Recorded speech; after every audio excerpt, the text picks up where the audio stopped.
สบายดีสบายดีสบายดีเนาะทุกคนมาเจอสาวโสดหน้าใหม่อีกแล้วทุกคนมื้อนี้เนาะมีชื่อว่าจั่งใดน้องล่ะน้องซื้อน้ำฝนอันหนึ่ง18 ปี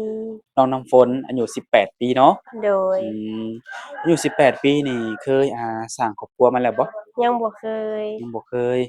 เคยมีแฟนบ่เคยมีแต่เลิกได้เลิกลากันไปอ๋อแล้วสำหรับตัวน้องนี่อยู่เป็นโสดมาดนแล้วบ่ได้ประมาณ4 เดือน5 เดือนแล้วโอ้ก็ถือว่าดนพอสมควรเนาะโดยเป็นจังไดคือบ่มีแฟนน้องล่ะคือน้องเอาเวลาให้งานทุ่มเทให้งานอืน้องมอยากเก็บเงินให้พ่อกับแม่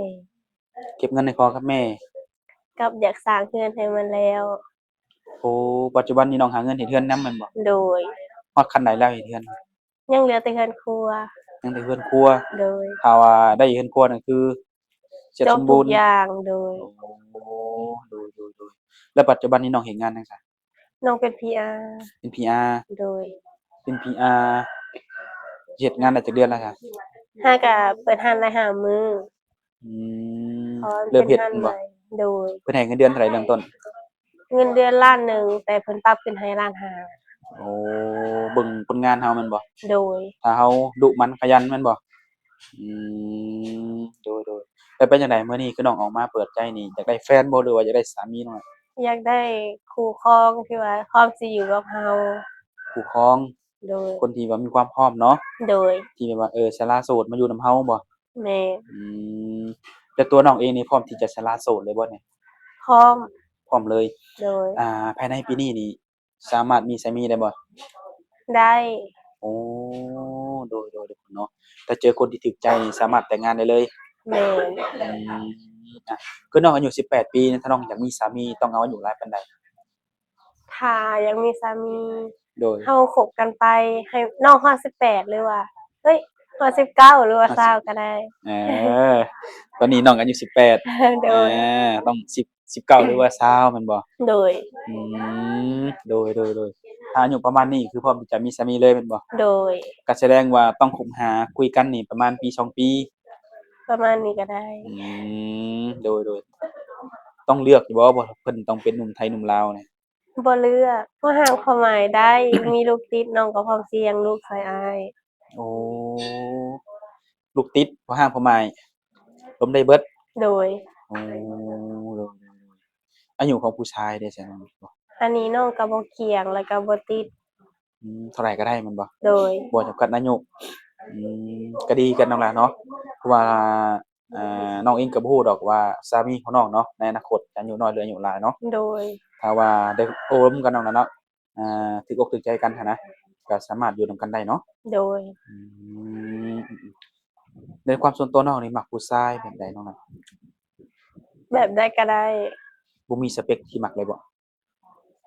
แบบว่าย่างไปเห็นไปตลาดสมมุติอ้าวผู้บ่าวคนนี้คือหล่อคือมักแท้จังซี้นะ บ่มีบ่คือแบบว่าคนใดที่พร้อมที่จะ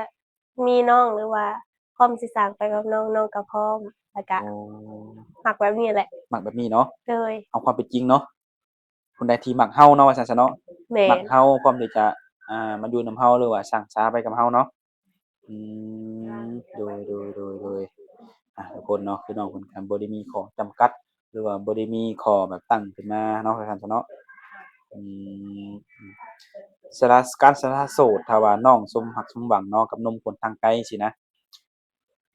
น้องสามารถไปอยู่นำสามีได้บ่อันนี้ถ้าว่าเราตัดสินใจแล้วก็ตกลงปลงใจกันแล้วว่าสิไปอยู่นำกันน้องก็พร้อมสิไปโอ้คือหรือว่าสามารถไปได้เนาะหรือว่าอ้ายอยากมาหาอยากมาพ้อน้องอยากมาพ้อตัวจริงของน้องก็สามารถมาได้เราอืต้องบอกมกันล่วงหน้าโดยน้องสิได้เตรียมตัวถืออือๆๆต้องมีนัดล่วงหน้าเนาะโดยอย่างน้อยก็สักมื้อ2มื้อน้องหลาเนาะโอ้แล้วน้องเฮ็ดงานจั่งซี้เพิ่นก็มีมื้อพักให้อยู่บ่เดือนหนึ่งพัก3 มื้อเดือนหนึ่งพัก3มื้อโดยแล้วถ้าจะเลือกแม่นบ่หรือว่าอันนี้เพิ่นวางให้ เราพักมื้อใดก็ได้เพราะว่าเพิ่นให้3 มื้อแต่บ่ให้พักพร้อมกันอืมภายในเดือนหนึ่งเนาะโดยคันสิพักวันอังคารวันศุกร์วันหยังก็ได้แม่นบ่แต่ว่าให้สามเทื่อโอ้โฮมันก็ดีเดะน้องหลาเนาะโดยแล้วการกินอยู่เป็นจั่งใดเขาเจ้าเรียกมื้อหนึ่งอย่างมื้อหนึ่งน้องเข้างานจักโมงน่ะน้องเข้างาน6 โมงเลิก12 โมงกลางกลางคืนคืนอ๋อ โดยถือว่าห้างเพิ่นก็เพิ่งห้างก็มาเปิดแม่นบ่แม่นเป็นจังไดเปิดห้างใหม่ๆนี่ลูกค้าหลายบ่หลายแฮหลายงแรงแม่นบ่เมื่อยบ่ก็มีเมื่อยแต่ก็ภูมิใจภูมิใจ ที่เขาได้ติปหลาย เอาได้เงินที่จะลูกค้าแม่นบ่แม่นสไตล์ว่าลูกค้าหลายเท่าใดแฮ่งดีแม่นบ่แม่นอืเพราะว่าเรามก็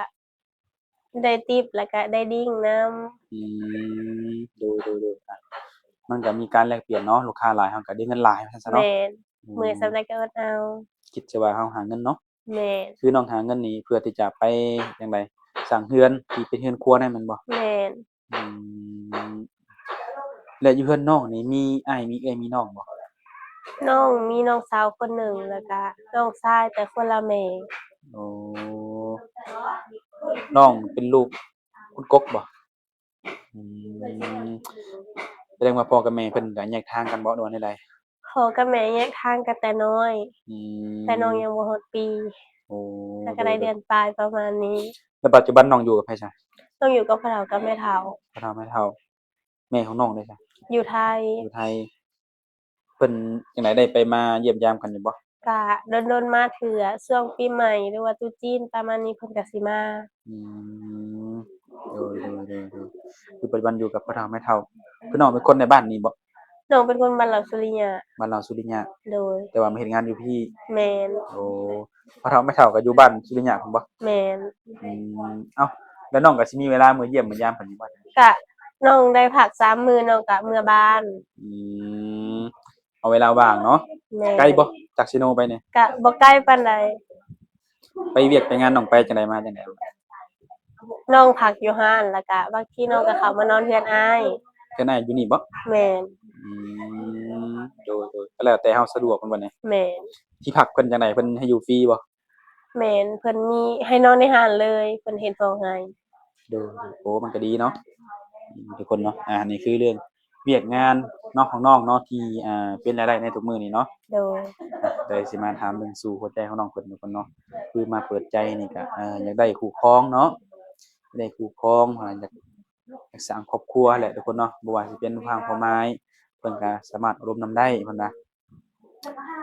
เฮ็ดงานหน้าที่ก็มีเวลาลมอยู่บ่ช่วงใดเวลาลมช่วงน้องยังบ่ได้ไปเฮ็ดเวียกน้องก็มีเวลาให้กับเวลาเลิกเวียกถ้าอ้ายถาน้องได้น้องก็ร่มได้ลมได้แม่เวนบ่ลาเวียกก็ร่มได้อยู่แต่ก็บ่หลายโดยตามลูกค้าแม่นบ่โดยอืม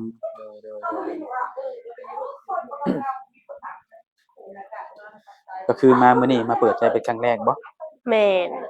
ครั้งแรกเนาะทุกคนเนาะ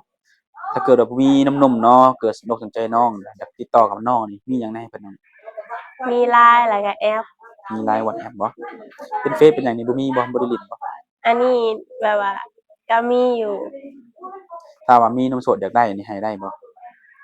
ให้ได้ให้ได้เนาะโดบ่มีคยวามลับหยังเด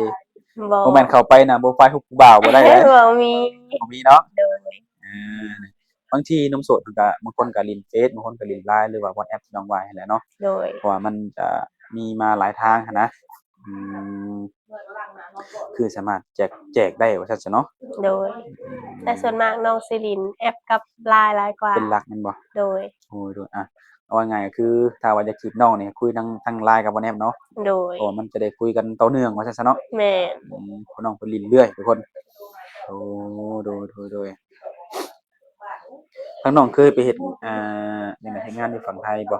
น้องไปอยู่นำแม่ได้2 เดือนน้องก็ออกไปอยู่โตคนเดียวได้4 ปีน้องก็กลับมาบ้านอื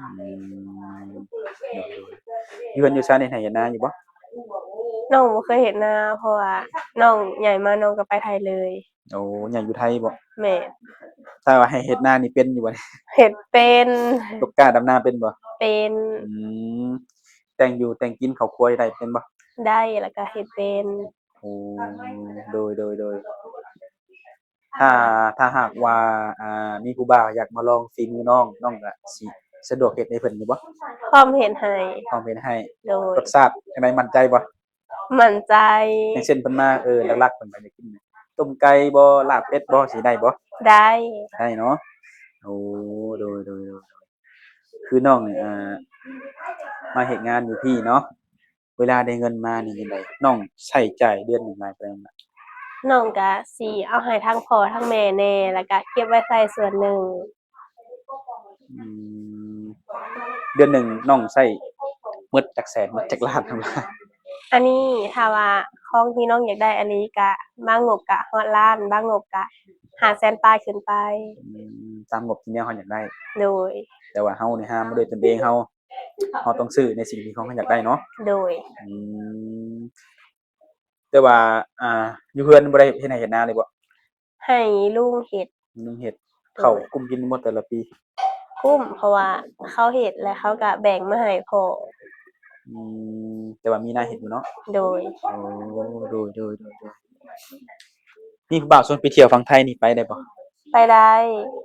อยากไปอยู่บ่ อยากไปอยู่ โดยเว้าบ่ได้เนาะบางทีอาจจะเจอพบรักหักอยู่ฝั่งไทยก็มีเนาะแม่นระหว่างผู้บ่าวไทยกับผู้บ่าวลาวนี่ตัวน้องมักผู้บ่าวทางไหนหลายกว่าได้ได้ทั้งสองได้ทั้งขอ2บ่แต่เพิ่นจริงใจแล้วก็พร้อมสิมีเราอืมบ่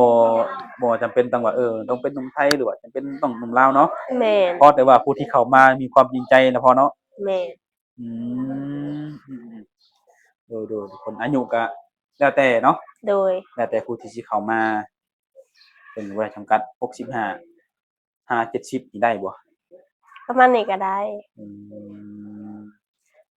ถ้าว่าคนมีอายุ60 70มาจีบน้องนี่น้องบ่อายหมู่บ่เพราะว่าเขาซัปพอร์ตเราหมู่บ่แม่นหาคนที่ซัปพอร์ตเราคโอ้นที่ซัปพอร์ตเราคือคนที่เขาเข้าหาเราเองอืเราบ่ม อายโดยแน่นอนเนาะทุกคนเนาะแม่นครับน้องหมู่เฮาไปหมู่อาจจะว่าเฮาก็แล้วแต่ว่าหมู่บ่ได้หาเลี้ยงเฮาหรือว่าบ่ได้เข้ามาดูแลเฮาเนาะแม่นหมู่ก็หมู่กินจังซี่เนาะมีงานก็บ่ยามได้เรามีเขาก็อยู่นำยามเอเราบ่มีอเขาก็ไปทางอื่นอืสำคัญที่สุดก็คือคนที่เข้ามาหาเฮาเนาะโดยคนที่เข้ามาดูแลหรือว่าซัปพอร์ตเฮาแต่ถ้าว่าคนนั้นเพิ่นบ่ค่อยมีปานใดเดะน้องหลานแบบแต่ว่าเพิ่นนี่พร้อมที่จะจับมือแบบสร้างสาไปนำกันนี่นะถ้าพร้อมสิสร้างสรรค์ไปนำกันน้องก็พร้อมพร้อมแม่นบ่โดยโอ้บ่จำเป็นต้องว่าต้องรวยอย่างเดียวเนาะ โดยอืมเรื่องหน้าตาพอดีอันนี้น้องบ่ติดหลอกก็ได้บ่หลอกก็ได้แม่นบ่โดยความสูงความต่ำอันนี้น้องอยากให้สูงกว่าน้องหน่อยอืหนึ่งมก็ดีแต่น้องสูงเท่าไร150ปลายประมาณนี้150ปลายแม่นบ่น้ำหนักเด้ล่ะน้ำหนัก49น้ำหนัก49โอ้โดยทุกคนเนาะสูง150ปลายเนาะน้ำหนัก49เข้ามาทุกคนอืมคนอ้วนเนี่ยนะแบบผู้บ่าวแบบคนอ้วนๆอวบๆมาจีบน้องก็สิมักอยู่บ่อวบหน่อยหนึ่งก็ได้น้ำหนักประมาณจักโลน้องกะสิลงได้เอาประมาณ50-60ขึ้นไปก็ได้น้ำหนักประมาณนี้เนาะโดยอืม70-80นี่บ่ได้บ่ อันนี้บ่ไหว บ่ได้เนาะโดยคือมันจั่งใดมันบ่ตรงสเปกเราที่ว่าต้องการตัวนี้เนาะโดยอืโดยแน่นอนมันก็ต้องมีหลายรูปแบบเนาะหนุ่มโสดเราเนาะอย่างเช่นเพิ่นมักกินเหล้ากินเบียร์เด้น้องล่ะถ้ารู้จักกินก็ต้องรู้จักกลับให้ตรงเวลาอืมต้องรู้ว่าคนอยู่เรือนท่าอืมกินได้โดยบ่ห้ามแต่กินแล้วให้รู้จักเรือนจักชานเอาพอประมาณเนาะโดยคนสูบยาเนี่ยน้องล่ะเพิ่นอาจจะสูบยานำเด้อนะสูบได้แต่บ่สูบหลายบ่สูบเกินขอบเขตคือต้องมีเวลาจำกัดสูบอืแต่ว่าเราก็บ่ได้ห้ามเนาะ โดยแต่ว่าบางบางทีตอนอยู่คนเดียวอาจจะสูบหลายแต่ถ้าว่ามื้อใดมื้อหนึ่งได้มาอยู่กับน้องก็ให้ลดผ่อนลงโดยแต่บ่ถึงขั้นว่าให้ยาขาดเนาะอืมระหว่างนิสัยผู้ชายเนาะน้องหลานหรือว่าอารมณ์ผู้ชายนะบางคนก็อาจจะใจร้อนบางคนอาจจะใจเย็นจังซี่หั้นนะถ้าให้เลือกได้น้องจะเลือกเอาตัวใดน้องเขาเลือกใจเย็นเพราะว่าส่วนหนึ่งน้องก็คนใจร้อนแหน่น้อยหนึ่งโอ้อยากได้น้ำประดับไฟว่าซั่นโดยบ่อยากได้น้ำมัน เอาน้ำหมอดไฟดีกว่าเนาะโดยโอ้เวลาแบบคือน้องนี่เคยมีแฟนเนาะเวลาเครียดหรือว่าผิดกับผู้บ่าวนี่ต้องให้เพิ่นมาง้อเราบ่หรือเราต้องไปง้อเพิ่นต้องให้เพิ่นมาง้อเพิ่นมาง้อ ถ้าว่าเราผิดเราต้องง้อเขาอืมเวลามีปัญหากันนี่ สิบอกตรงๆบ่หรือว่าสิเงียบน้องเป็นคนที่ว่ามีปัญหาหรือว่าน้องเครียดน้องสิเงียบน้องสิให้เขารู้ตัวเอง ถ้าสมมุติว่าเพิ่นบ่ฮู้เนี่ยน้องล่ะ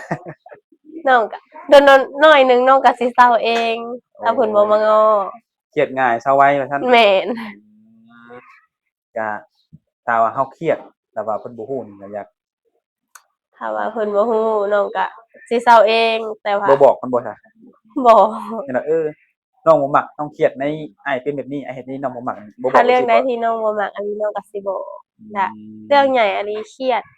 แบบเรื่องใหญ่อันนี้น้องก็สิบ่เว้านำเลยโอ้เอาจนรู้ตัวเองเลย เอาจนว่าเพิ่นฮู้ว่าตัวเองนี่เฮ็ดตัวนี้ผิดเนาะแม่นให้เพิ่นกลับแก้ไขเองว่าซั่นซะเนาะแม่นอืมโดยทุกคนเนาะทุกคนเนาะก็มีแต่ว่า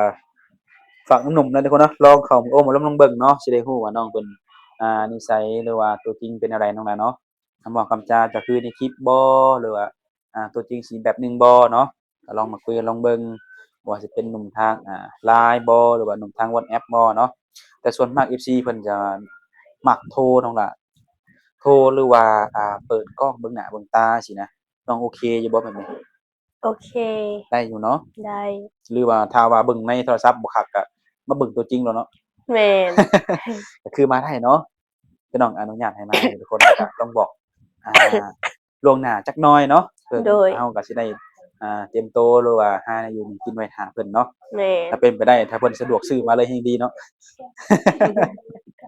มันจังบ่ได้ถากอะอาให้มาซื้อมาเลยก็ได้โดยความสะดวกสบายเนาะอืโดยทุกคนเนาะก็ถือมาหาน้องมื้อนี้ก็ถึงช่วงค่ำๆเนี่ยทุกคนเนาะลมก็อาจจะแรงแหน่จักหน่อยบ่หนาวบ่น้องล่ะหนาวอยู่ เป็นน้องใส่ เพราะเสื้อว่าน้องจังซั่นเลยบ่สบาย บ่สบายบ่โดยจักมื้อเลย 3-4มื้อแหละบ่สบายจังซี่ก็ไปเฮ็ดงานบ่ไปอ้าวคือเพิ่นบ่ให้พักบ่ว่าแนวใดเพิ่นให้พักแต่งานต้องมาก่อนเสมอโอ้เงินอ้าวต้องมาก่อนเสมอบ่ห่วงสุขภาพเจ้าของเลยบ่ ก็ห่วงอยู่แต่น้องอยากเฮ็ดเรือนให้มันแล้วจังซี่จังใดก็แล้วแต่ก็เอาส่ำเฮาไหวเด้อน้องหลาเนาะโดยถ้าบ่อยากให้ฟื้นเกินถ้าฟื้นเกินถ้าว่าเฮาเป็นหนักเนาะเรือนก็สิบ่แล้วงานเฮาก็สิบ่ได้เฮ็ดบ่แม่นหยังดอกแม่นต้องเอาพอประมาณเอาพอเฮาไหวคือแบบนี้อาการแบบนี้น้องไหวแม่นบ่ไวอืมโดยก็คือว่าแล้วเฮาเป็นเนาะเฮาเป็นเองเฮาน่าจะฮู้เองเนาะโดยอาการหนักหรืออาการเบาโอ้คือน้องบ่สบายได้ไปกวดไปหาหมออยู่บ่ซั้นนี่ไปหาหมอไปเอายามากินแล้วอืมก็เริ่มดีขึ้นแล้วเริ่มดีขึ้นแล้วเนาะ โดยก็เพิ่นได้บอกว่าเป็นไข้เป็นหยังเป็นไข้หยังเพิ่นก็ถามบ่เป็นไข้หวัดเป็นไข้หวัดโดยเป็นไข้ไปตามอากาศมาเนาะโดยเพราะว่าซุมื้อนี้ก็เดี๋ยวร้อนเดี๋ยวหนาวว่าซั่นซะอืมโดยก็โอเคทุกคนเนาะก็สิบ่ว่าหลายอย่างเนาะก็สิขอสัมภาษณ์น้องเพียงเท่านี้ก่อนถ้าเรื่องราวอิหยังที่หนุ่มๆอยากรู้เพิ่มเติมเนาะสามารถทักทายมาได้หรือว่าคุยกับน้องเพิ่นเป็นการส่วนตัวได้นะน้องหลาเนาะทางเฮาก็ทางบริษัทเองก็สิได้ขอจบคลิปกลับก่อนพบกันได้มื้อหน้าเพื่อว่าน้องเพิ่นได้ต้องการสิปิดใจกับหนุ่มทางนั้นทางใดเฮาก็สิได้มาปิดใจให้เพิ่นเนาะพร้อมปิดบ่ถ้ามีพร้อมพร้อมปิดออกสื่อเนาะโดย